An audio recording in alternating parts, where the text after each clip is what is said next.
आजपासून उद्धव ठाकरे हे मराठवाडा दौऱ्यावरती आहेत आणि उद्या ते धाराशिव येथे सभा घेणार आहेत। त्यानिमित्तानं शिवसेनेकडून ज्या आहेत बैठका घेतल्या जात आहेत आणि या सभेची एकूणच काय ती तयारी केली जाते। आपल्यासोबत संपर्क प्रमुख सुनील काटमोरे आहेत। मला सांगा की नेमकी कशी तयारी सुरू आहे आणि तुम्हाला खरं तर ओमराजेंकडून ही अपेक्षा होती का? कारण जी निष्ठा म्हणून त्यांनी 3.5 लाख मतं त्यांना मिळाली, एकूणच या परिस्थितीकडे कसं बघता?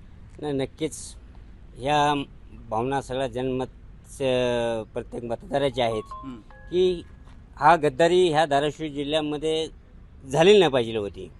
हा धाराशिव जिल्हा हा शिवसेनेचा बालेकिल्ला आहे। हे तर कुणीही गेला आणि कुठेही गेला तरी कुणी हटवू शकणार नाहीये। आणि ह्या उद्या जे उद्धव साहेब आपल्या धाराशिव नगरीमध्ये येतात आणि या धाराशिव नगरीमध्ये आपल्या संवाद साधण्यासाठी पदाधिकारी शिवसेनेचे संवाद साधण्यासाठी येत आहेत।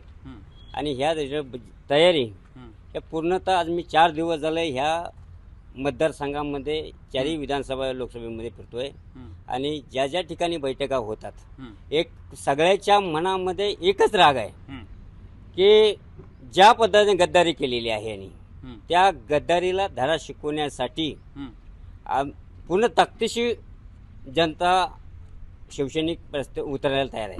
तुम्हाला काय वाटतं किती शिवसैनिक पदाधिकारी जे उद्धव बाळासाहेब ठाकरे पक्षाचे होते ते ओमराजेंसोबत जातील? तुमच्या बैठकांना किती प्रतिसाद होतो? कोणी गेलेलं नाही। मी प्रत्येक बैठकीला होतो, त्या बैठकीमध्ये एकही पदाधिकारी गेलेला नाही।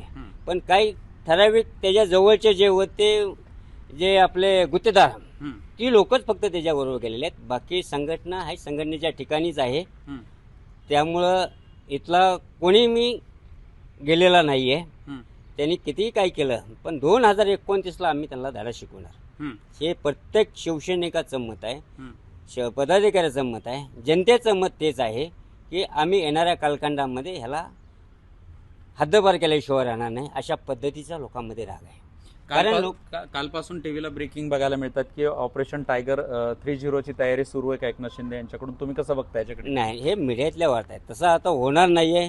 जे राहिले ते निष्ठावंतच आहेत, पण हे बी निष्ठावंत होते, परंतु यांच्यामध्ये जे गद्दारी होती ते बाकी ठिकाणी ह्या लोकांमध्ये गद्दारी दिसणार नाही। आता हे ऑपरेशन टायगर हे आता लोकांना कंटाळलं, ते टायगर म्हणण्यापेक्षा ते दुसरा तर त्यांच्यासाठी शब्द बरेच शब्द येतात, परंतु ते आपण शब्द टीव्हीवर वापरत नाही आहे। पण अशा पद्धतीचं नीच राजकारण या भाजप आणि ह्या शिंदे गटाने केलेलं आहे या महाराष्ट्रामध्ये, त्याचं लवकरच त्यांना त्याच्यासाठी धडा होणारच आहे। नाही, एकीकडं ओमराजे निंबाळकर लोकसभा निवडणुकीत स्टेजवर गेल्यानंतर पहिला शब्द वापरायचे खंडोजी खोपडा कोण, सूर्याजी पिसाळ कोण।